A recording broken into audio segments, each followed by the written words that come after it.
Okay, so today I'm going to be talking about feeding malnourished dogs, what to look out for, and then the main thing, like he said, was to how not to feed them too much because that can be detrimental to their health. So malnourished means suffering from malnutrition, and malnutrition means a condition that results from eating a diet where one or more nutrients are missing, or there's not enough of all the nutrients. So obviously you can tell from this dog, you can see its rib cage, you can see the bones, you can kind of see a hint of its backbone right there. You can tell that he's kind of has his head down, he's not in the best mood, so that's an obvious sign of a malnourished dog. So when you do find a malnourished dog, they do require full attention, especially if you decide to take one in, because they do take a lot of time to get kind of back up to their standing health. This mostly happens in abandoned dogs, or ones that do get abused. So when you do come across a malnourished dog, there are a list of steps that you should follow for the safety and health of that animal. One is noticing the signs and symptoms, making sure that you do take that dog to the vet just so the vet can see how severe the malnourishment is, because not all cases are the same. Feeding the malnourished dog, what to feed it, how many times to feed it, other care options that you as a provider can provide to that dog to kind of help it be more comfortable in the healing process. And then making regular visits to your vet. So the first one we're going to talk about is the symptoms. So the main one that you see is going to be the physical appearance of the dog, on the first picture that you saw. You'll be able to see the ribs, the backbone, kind of the hips and stuff like that. Gastrointestinal upset, low energy levels. The dog will be susceptible to illnesses. They'll have a dull fur coat. You'll notice bald body areas, in this picture. It's not the best picture, but it kind of gets the idea across. And then the dog will also be experiencing weakness from lack of nutrients. So the second step is going to be going to the vet. This is an essential step because the vet knows what to look for and will be able to tell how bad the situation is, because more cases are more serious. The vet will also look further into the health, check for diseases that may have become present while the animal was malnourished, as they can contract more diseases that way. Some of the more serious cases do require them to stay over at the vet's office for rehydration and then intravenous feeding. Here are a couple of pictures. They're all kind of different. In the first photo A, you can kind of see where it's kind of going into the arm, it looks like, and then the puppy also has something coming out of its nose. These animals aren't necessarily malnourished, but trying just to get the idea of the feeding and rehydration. The next step is feeding the malnourished dog. So everyone's first instinct when they do see a dog that is all skin and bones is to feed them a lot of feed because they think, oh, they're starving, they're hungry, which is true, but you don't want to do this in this case.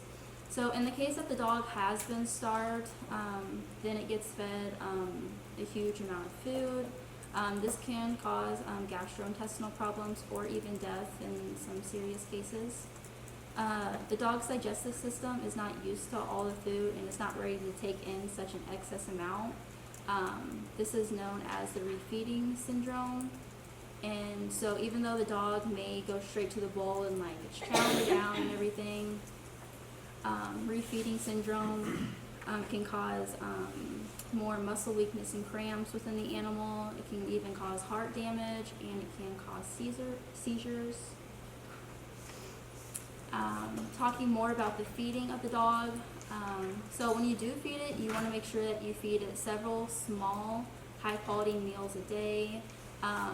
Most vets do suggest feeding a high-end dry food that you normally feed to puppies, just because it is rich in calories. It has the omega-3 and 6 in it. And then you can also mix it with wet food to increase the water content. So you can see in this picture, it has some dry food, has some wet food. You can kind of like pick and choose which ones you do. But a side effect, like if diarrhea does occur, you just want to make sure that you do cut back like on the portions, maybe do a little bit more smaller until the animal adjusts. Other care options to think about, some malnourished dogs do have trouble maintaining their body temperature because they have lack of all the nutrients that they're missing. So you as an owner, or if you work in a vet's office, you can provide warmth and someplace comfortable for them to heal. You can also provide probiotics. So in this picture, even just giving them a blanket and like a dog bed to lay on, just so they're comfortable while they're healing. And then also, this is just a random picture of probiotics, but you can also give them probiotics on the side of giving them small amounts of food, just to kind of, as a little extra boost. And then make sure you do make regular visits to the vet. You definitely want to keep checking in to make sure that the dog gets up and regains all the healthy body weight that it did lose during the malnourishment. And this lets the vet know if they need to adjust anything in their treatment plan for that animal. And then you also have to keep in mind that all dogs do have different responses to treatment, so it's definitely better to keep checking in with your vet just to make sure that everything is on track and make sure that your dog returns to its full happy state. And there are my references. Let's give Hannah a round of applause. And questions, comments, experiences? Remember, we're supposed to be interacting here, making questions, comments, something like that, right? Anybody experience anything like this? Okay, I'll let you point. Yeah. I just once saw a Great Pyrenees male full-blooded at 92 pounds. Oh, wow. So, but there was no problem of like somebody trying to overfeed him once they were trying to get him back, because he wouldn't eat very Okay. much. Mm-hmm. So, Well, everything is shrunk. If you haven't Yeah. eaten for a long time, all that digestive tract goes like this. Mhm. And that's one of the reasons you don't really feed them a lot, because you don't want them to go like that.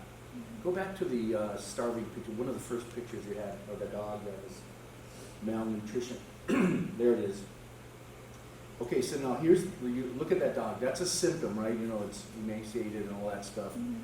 And Hannah's saying, this is an example of malnutrition, and it could be, but you can get a dog looking like that if it's fully fed a very great ration. Mhm. And if you knew it had great meals and plenty of food, what would be one of the first things you think about that it has? EPI, exocrine pancreatic insufficiency.